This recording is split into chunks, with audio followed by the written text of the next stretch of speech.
Hai guys, balik lagi nih. Jika kemarin kita telah membahas tentang ruang operasi, kali ini kita akan membahas tentang ICU.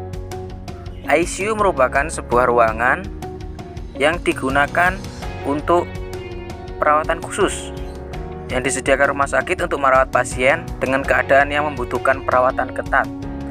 Nah, selain itu ruangan ini juga digunakan untuk membantu memulihkan kondisi pasien. ICU juga memiliki peralatan khusus, tapi ICU itu berfungsi atau digunakan biasanya untuk pasien yang kecelakaan parah, misalnya mengalami luka bakar atau cedera parah di kepala. Selain itu, untuk pemulihan setelah operasi dan infeksi parah seperti pneumonia dan sepsis. Selain itu juga untuk pasien dengan serangan jantung, stroke, dan gagal ginjal, mereka juga dirawat di ruang ICU. Nah, ruang ICU juga memiliki alat-alat medis. Alat-alat medisnya yang sering digunakan atau yang utama biasanya itu ada pasien monitor. Seperti halnya di ruang operasi, pasien monitor digunakan untuk melihat keadaan pasien, yaitu untuk melihat detak jantung, kelistrikan jantung, kadar oksigen dalam darah, dan lain sebagainya. Selain itu juga ada ventilator. Nah, seperti di ruang operasi juga, ventilator itu berfungsi untuk penyaluran nafas karena pasien yang di ruang ICU itu kadang-kadang kesulitan bernapas. Jadi, menggunakan ventilator itu sangat penting dan sangat diperlukan. Yang ketiga, defibrilator atau alat kejut jantung. Nah, alat ini merupakan alat yang digunakan untuk menstabilkan detak jantung atau mengaktifkan detak jantung kembali.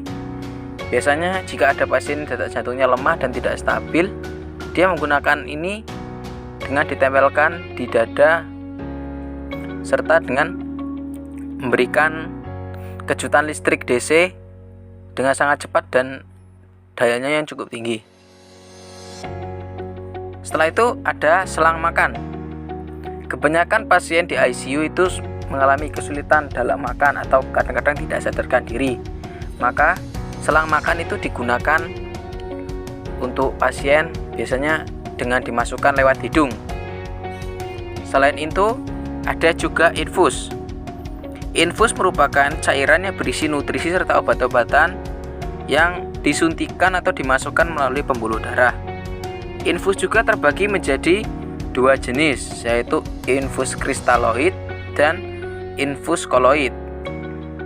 Nah, infus kristaloid juga terdiri dari bermacam-macam.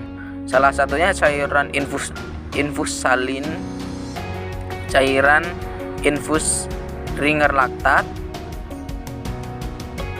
dan cairan infus dextrose.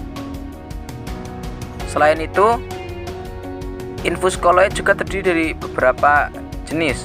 Di antaranya ada albumin, dextran, dan gelatin.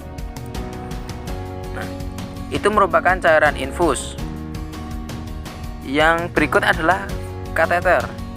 Kateter merupakan selang yang digunakan untuk buang air kecil karena pasien sendiri sulit untuk bergerak, jadi buang air kecilnya menggunakan selang dengan cara dimasukkan ke kandung kemih sehingga mempermudah pasien ataupun perawat dalam perawatannya. Ruang ICU juga dijaga sangat ketat dan perhatian untuk pasiennya juga sangat tinggi.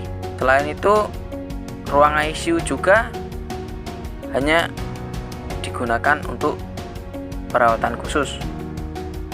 Baik teman-teman, terima kasih karena telah menonton. Ini merupakan salah satu pengetahuan kita mengenai ruang ICU. Dan sekian, terima kasih.